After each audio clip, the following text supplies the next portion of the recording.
Hello, and welcome to episode 247 of The Modern Manager.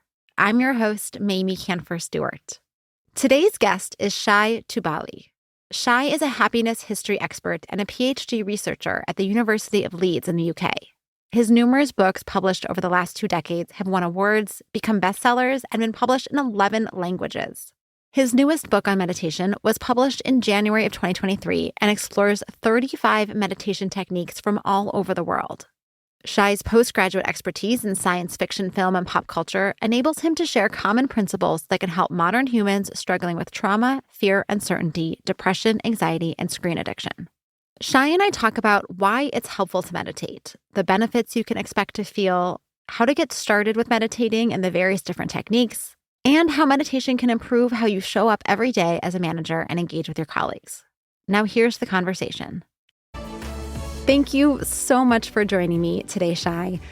I have talked on this show about meditation as a technique or a tool that I recommend to managers. I have shared a little bit about my own practice, but I am really excited to be dedicating this entire episode to the topic of meditation because I think it is so important for managers to at least consider incorporating meditation into their practice, into their lives, and if they have an existing practice, to even just understand it deeper and enhance the practice. And I know you are an expert on this topic, so welcome so much to today's show. Thank you. Let's encourage everyone to at least try meditation. Absolutely. All right. So maybe we just start at the foundation level of why meditation. And I love how in your book you pull apart the purpose of meditation from the benefits of meditation. So maybe you could start by just explaining to us, why should we even be considering meditation at all? Well, this is correct. I do differentiate between benefits and purposes because oftentimes our Western culture and research-oriented culture is very interested in benefits, which means lowering your blood pressure and improving your concentration and improving your sleep. But there are purposes. Purposes mean what meditation is designed to do or to fulfill, what kind of dimensions of your being it can realize, what kind of potentials it can reveal. So I would like to start with the simplest and most basic reason or most basic purpose. And this is to be able to release ourselves from what I call the thinking machine, which is the involuntary restless stream of thoughts that we all experience, and it is a sort of mechanism of conditioned thinking that is with us all day long, and we never know how to free ourselves from it. So I think that meditation helps us to be free for the first time, be free inwardly, so that we are able to master our mind in the deepest sense of the term. I love this because it's exactly why, or kind of one of the experiences that I've had with my own practice is learning to quiet my mind and let the inner noise just calm, and kind of create space. And it's an incredible thing when I can actually do it, because it's not so easy sometimes. So no, yes, it's not so easy sometimes. So maybe you can kind of translate how this purpose kind of shows up as benefits then, kind of, because I think it's a wonderful reason to meditate, kind of a wonderful reason to try this practice. But I think for a lot of people, it's like, okay, that's great, but it takes a lot of time and it's not so easy. And so just give me the benefits then. Is it ability to focus? Is it better sleep? Are those really the things that we can kind of expect to experience? Or are there other things that we can kind of expect to come out of this practice? Well, again, these are the byproducts. These are the benefits, and it is true that there is a vast array of benefits that meditation can supply you with quite rapidly. But in terms of purposes, what meditation enables you to achieve is the ability to not be controlled or governed by certain thoughts and debilitating emotional patterns. This means that you finally feel that you have the ability to choose what you wish to identify with, what you want to make meaningful in your inner world. Now, if you are able to control these elements, then you are also able to know what you want to manifest. You see, what contents are worthy of your attention and what you can manifest based on these worthy contents. So I think this is the sense of freedom, the freedom of manifestation, the freedom of giving attention only to that which can help you to grow and that can evolve your being.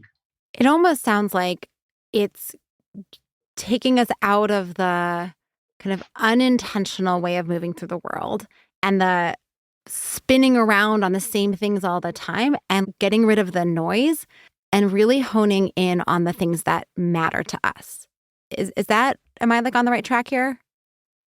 Yes, that's beautifully put. Yes, and I would say that I think that meditation is particularly beneficial for what we call high performers and managers, because this is a podcast dedicated to managers, right? Yes. So, so I think that the thing with high performers is that first of all, they are usually, and I consider myself a high performer, they are usually identified with their doing. They are heavily identified with their action in the world, with what they do. They tend to live in the future with what they can achieve in the future. They tend to experience life as an unbroken continuum of challenges which they need to handle, and they are exposed to this inherent dissatisfaction of the feeling that there can always be more. So in this sense, I think to be able to gain our basic sanity as high performers, we need to be able to tap into a state in which we cease to do and we are no longer defined through our action, but rather are able to discover our complementary half, which is not just noise, but also stillness, and which is not just time and rushing toward the future, but also being and timelessness. I can resonate so much with what you're saying. And also the like part of me that's like, but I don't have time to meditate because I'm so busy doing all these other things, right? And like that instinct to be on the go, go, go, always in action, always goal oriented, thinking about the future, strategizing, worrying, planning, right? And that this is like we can actually do all of those things better if we make space and we can learn to be present and get to know ourselves better and yet it feels almost like counterintuitive. No, but that's a brilliant point, because as soon as we understand that meditation is not just an escapist practice, but it's actually the ideal preparation for action, then we realize that it is not different from our set of actions, the actions that are meant to make us better performers, better managers.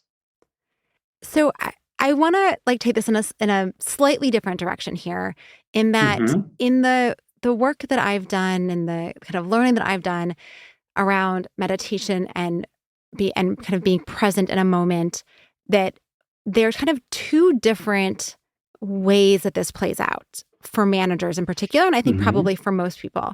The first is this kind of long-term strategy that we can build our muscle, our kind of ability to focus, to be calm, to be present, to kind of understand and can almost be outside of ourselves and understand what is it that I'm thinking and feeling and why, because we practice meditation. And so we kind of build up these muscles. And then the second is the kind of in the moment when your brain is on fire and your heart is pounding, and it's this ability to kind of recognize what's happening and have a way of bringing yourself back so that you don't end up in the, making decisions out of emotion or kind of, exploding at your team member, but you're actually able to have an ability to kind of calm yourself and refocus yourself in the moment. And I'm wondering if one, this framing of kind of this long-term, like I go to the gym every week to build up the muscles, and then in the moment when I have to use them, I know how to use them. Does that resonate for you? Yes, exactly. I would say that because you use the metaphor of going to gym, I would use this exact metaphor for meditation, because meditation is like practicing and flexing the muscle of our attention. You see that there is something that I call the law of attention. This is one of the most important things to understand in life. And this is that we possess the greatest force in the universe, which is the power of our attention. This means that we get to decide what is real and what is not. We get to decide what to give attention to, and whatever we give attention to becomes powerful and meaningful, and whatever we choose not to give attention to becomes utterly powerless and utterly meaningless. So then in meditation, you learn to practice this kind of gap, the gap between your attention and your thoughts, your emotions. For instance, perhaps you have a thought, I'm not good enough, which is a debilitating thought. Now, we usually think that there is absolutely no gap between us and this thought. So what happens is that we automatically become this thought. And eventually, since we are giving it attention and ascribing meaning to it consistently, it becomes a monstrous thought that controls us completely. But we have given it meaning and power in the first place. So meditation helps you to regain this sense of gap, this sense of choice, so that in a moment of truth, you are able to control this automatic tendency. That is so beautiful to think about this power of attention. I love that. I want to shift a little bit into the different types of meditation, because I think that there's so many different styles and techniques and approaches, and I can imagine that some people are listening saying, okay, I'm open to trying this. Or maybe I tried it in the past and it didn't really work for me. Like I didn't get some of these things that you're talking about so clearly. So I'm wondering if you could talk a little bit about the different styles and methods of meditation, and why would you want to try one or the other? Yes, that's a wonderful question. And that's why I've actually divided the world of meditation, because the meditation market is flooded with meditation techniques, old and new, and it is so confusing to know why we have this great diversity of techniques, and are they different from one another. Now, what I did in my book was to divide the world of meditation into 7 categories, or seven major purposes. And then I classified classical meditation techniques according to these categories. So I think this helps us to know what to expect to achieve from each meditation, and which meditation is particularly suitable for a certain stage of our development or a certain need right now, because we can actually select a meditation technique according to an occasion or according to our current challenges. So I've divided the world of meditation into meditations that ground us and align our body and mind, meditations that enkindle our joy of life, meditations that enhance our sense of true inner power and our sense of presence, meditations that open our hearts to love and compassion, meditations that open our voice and enable us to communicate better, meditations that open our inner wisdom, and meditations that help us to connect with, well, the sense of existence and the cosmos. So I think that when we understand that meditation is a great diversity, because we need all these different techniques, and that we can approach meditation as an adventure. We can actually select whatever we want, experiment with the techniques, and discard whatever seems ineffective for us. We don't need to commit ourselves to one traditional meditation for the rest of our life. I love that you're saying, like, I don't need to just sit in silence, cross-legged, saying Om for like 4 hours to be officially meditating. That there's actually lots of different ways to do it, and we can kind of be on a journey to discover what works best for us. Exactly, because the meditation can be walking, meditation can be standing, meditation can be dancing, or using certain visualizations, or even praying. So meditation is, I think, a great entertainment park of consciousness. I love that. And I know, like, in my own practice, that I've done both seated meditation and walking meditation. And I am very eager to try some dancing meditation, which I just learned about in your book. And even in prayer, it's interesting. I'm Jewish, and I grew up in a Jewish school, and we had daily prayer. And I remember kind of as an adult, when I was first learning about meditation and looking back at the experience that I was having as a middle schooler, kind of like deep in prayer, and the like this kind of like back and forth movement, and the kind of like almost mumbly sounds that start happening when you're saying these prayers that you know so deeply. I'm like, oh wow, I at the time I didn't even know what was happening to me, but looking back on it, I can see how that experience was not just a spiritual one, but really a sense of like something deeper. But I didn't understand, have the language for it as a middle schooler. I was just like doing the thing that my teachers told me I was supposed to do. Yes, meditation can be chanted or uttered mechanically, which is unfortunately what sometimes people tend to do, religious people. But when we add profound intention to it, the sense that through meditation we are stilling our mind and heart in order to achieve a deeper communion with the divine, with existence, then prayer becomes meditation. It's so beautiful, this idea of an intention too, that in any kind of meditative practice, even I know when I've done yoga, where we kind of start by setting an intention, it gives you something to focus on. It gives you kind of an opening, as opposed to just going through the motions, and how powerful that is. And even when you're not moving, right, that you can just go through the motions still. If you're just sitting blankly, like that's not the same thing, that there's something special that happens when you're meditating and when you have an intention behind it.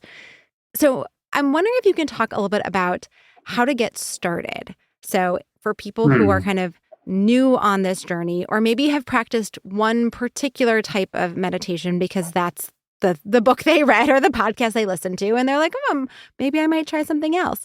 Kind of where do you start? Kind of how do you begin this journey?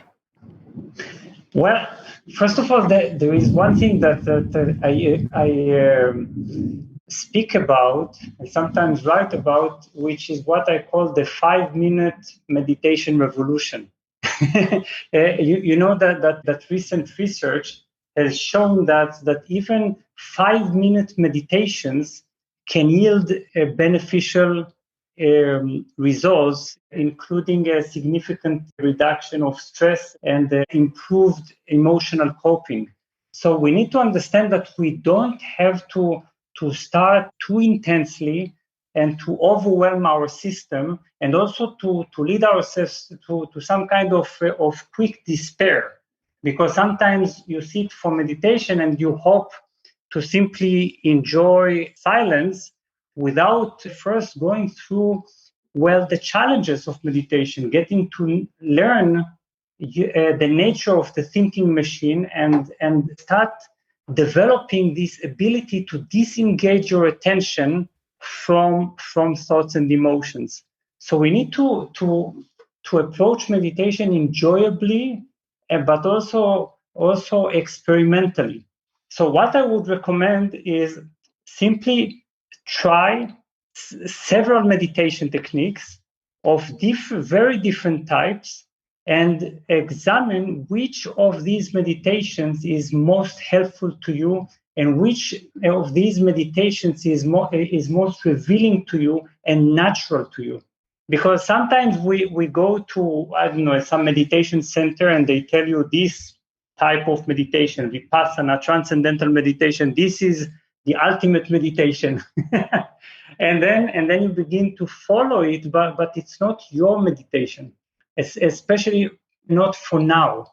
So look for these meditations. If you want, you can try by reading the book, which contains 35 classical meditations, and dedicate some time to each. But even 5 minutes will be a good beginning. Yeah, it's so funny because that's basically how I got started about a year ago when I really reintroduced meditation into my life. And it was exactly that. I actually started with 2 minutes because I was like, 5 minutes feels really long. Like I tried one day and I was like, oh my gosh, I feel like I've been sitting here forever.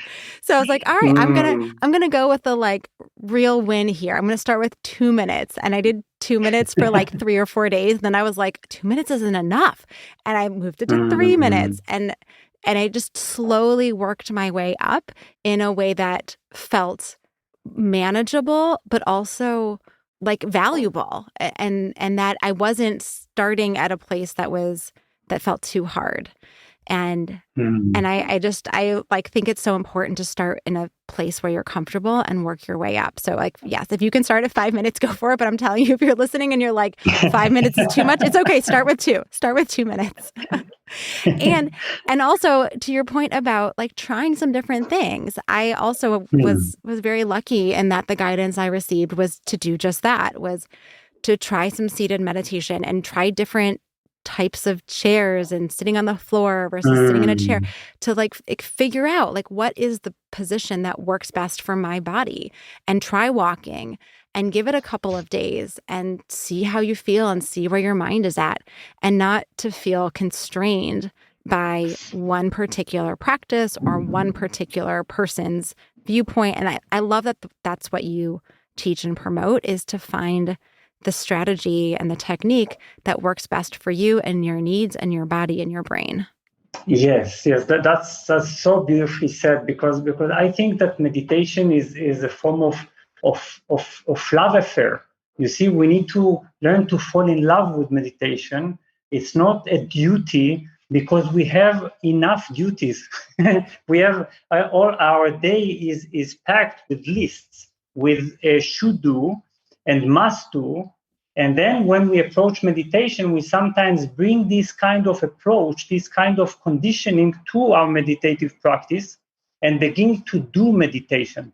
But we need to remind ourselves that meditation is the time when we cease to do, and when we take vacation from the world. I love that. All right, last question before we wrap up. Is there an ideal time to do this? Is it like we should do this first thing in the morning to set our day right? Should we do it last thing before we go to bed to help us wind down? Does it matter if it's like in the middle of the day at lunch when you're sneaking away from the office for 10 minutes to just recenter yourself? Does it matter as long as you do it? Just do it when it works for you. What do you think? No, I think if we follow this line of natural and spontaneous approach to meditation is love affair, then we understand that meditation must be individually tailored. You see, because for me, when I meditate, I love meditating just before going to sleep because the world is gone. I no longer play my social role. I don't need my self-image. I don't need to be someone for anyone. And there is some kind of silence and stillness in this darkness, in this under the dark night. But for many, waking up and starting the day with meditation is a fantastic practice and a fantastic preparation for action. So we wake up perhaps a little bit before the world wakes up and before the world floods us with all the text messages and their demands and expectations. And then we somehow gather ourselves from our sleep state. Sometimes I recommend starting your day with a short meditation and concluding your day with meditation. In this way, you are creating a sort of thread that unifies the waking state, the dream state, and the sleep state. So you have some kind of uninterrupted continuum of meditation that infiltrates all three states. Ooh, that's so awesome. I love that. And I will just add that my practice happens right after I finish exercising and stretching. So I feel like I'm doing all of the body things, and then I focus in on the mind and the mental and the emotional experience. And I've found that balance of caring for my body and my spirit to be a nice kind of synergy that happens. So yes, people need to find the right time for them, but having quiet in the morning and at night just sounds lovely. I might have to try that out. All right. Well, where can people learn more about you, Shai, get a copy of your book and all that good stuff? Well, first of all, people are welcome to access my official website, which is Shai Tubali, Shaitubali.com. I think it includes a blog containing many articles on meditation. And then there is the official YouTube channel, which is also under my name, which includes numerous guided meditations and videos explaining how to integrate meditation into our daily life. And the book, the complete book of meditation, well, it is available everywhere on Amazon and elsewhere. Well, thank you so much for joining me today and talking through meditation and the purpose, the benefits, and how we can bring it into our lives in a deeper way. Thank you. It's been a joy discussing with you. Shai is offering 50% off his 21-day challenges. These are an invitation to tap into a new potential and to bring the light and clarity of consciousness to your everyday. This discount is available to patron-level members of the Modern Manager community. To become a member, go to themodernmanager.com/join. All the links are in the show notes, and they can be delivered to your inbox when you subscribe to my newsletter. Find that at themodernmanager.com. Thanks again for listening. Until next time.